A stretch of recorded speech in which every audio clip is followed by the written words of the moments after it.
ঈদে মিলাদুন্নবী সাল্লাল্লাহু আলাইহি ওয়াসাল্লাম উপলক্ষে চট্টগ্রামে অনুষ্ঠিত হচ্ছে যশনে জুলুস। এ বিষয়ে আরও জানাতে আমাদের সাথে যুক্ত হচ্ছেন সহকর্মী মুজিবুল হক। মুজিব, যশনে জুলুস শুরু হয়েছে কিনা, জুলুসে অংশ নেয়া মুসল্লিরা কি বলছেন? মহানবী হযরত মুহাম্মদ সাল্লাল্লাহু আলাইহি ওয়াসাল্লামের দুনিয়াতে যে আগমন, সেই আগমনের দিনকে স্মরণীয় করে রাখতে মূলত চট্টগ্রামের এই ঐতিহাসিক জশ্নে জুলুস। এবং গত 54 বছর ধরে চট্টগ্রামের আলমগীর খানকা শরীফ থেকে এই জশ্নে জুলুস বের হয়ে আসছে এবং এই জুলুসের মধ্য দিয়ে মূলত যে বার্তা তারা ছড়িয়ে দেবার চেষ্টা করেন সেটি হচ্ছে শান্তি, সম্প্রীতি এবং ঐক্যের একটি বার্তা তারা ছড়িয়ে দেওয়ার চেষ্টা করেন।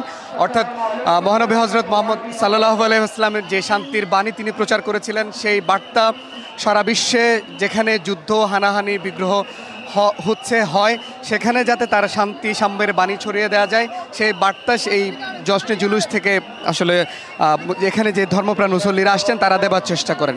তো এখানে আসার পর থেকে আমরা দেখেছি যে পুরো জশ্নে জুলুসকে কেন্দ্র করে বন্দরনগরীর প্রধান সড়ক থেকে অলিগলি সবখানেই ব্যানার, ফেস্টুন, সবার মাথায় কালামা খচিত পতাকা, হাম, নাত অর্থাৎ ইসলামী সঙ্গীতের একটা আবহাওয়া আমরা এখানে দেখতে পাচ্ছি।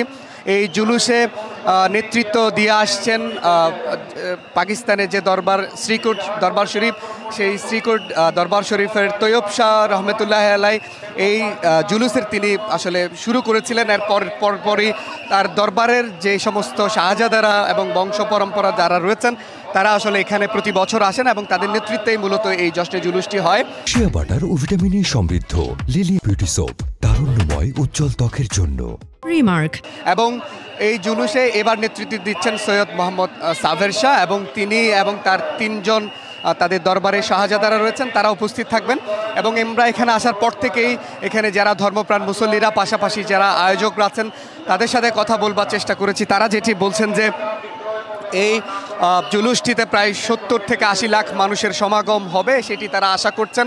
পাশাপাশি তারা এখান থেকে যে বার্তাটি দেবার চেষ্টা করছেন যে সারা দেশে 5ই আগস্টের পর থেকে, অর্থাৎ সারা দেশে বিভিন্ন জায়গায় যে বিভিন্ন ধর্মীয় প্রতিষ্ঠান, মাজার সহ ধর্মীয় প্রতিষ্ঠানে যে হামলা ভাঙচুরের ঘটনা ঘটছে এবং সম্প্রতি যে রাজবাড়িতে একটি দরবারে হামলার ঘটনা ঘটেছে সেটি তারা আসলে নিন্দা জানাচ্ছেন এবং প্রতিবাদ জানাচ্ছেন।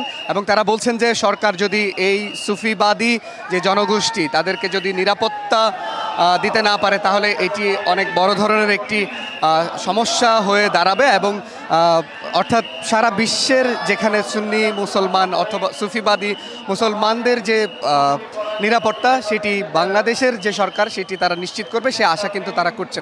অর্থাৎ আয়োজকরা বলছেন যে এবার শুধুমাত্র যে এবার সারা দেশ থেকে যেহেতু এই আয়োজনটিতে মানুষ আছেন এবং আসেন এবং সেই আয়োজনকে কেন্দ্র করে কিন্তু নিরাপত্তা ব্যবস্থা জোরদার করা হয়েছে। আমরা দেখেছি বিভিন্ন মোড়ে মোড়ে আইন শৃঙ্খলা বাহিনীর সদস্যরা মোতায়েন রয়েছে এবং বিজিবি, পুলিশ সহ বিভিন্ন বাহিনীর সদস্যরা কিন্তু মোতায়েন রয়েছে। তো তারা বলছেন যে এই আয়োজনটি যেহেতু দীর্ঘকাল ধরে হয়ে যাচ্ছে, গত 54 বছর ধরে আয়োজন হচ্ছে এবং সর্ববৃহৎ আয়োজন এটি, এবং এইটিকে তারা গিনেস বুকে একটি রেকর্ডের তারা কিন্তু আবেদনও জানাচ্ছেন। তো সব মিলিয়ে এই ছিল খবরাখবর।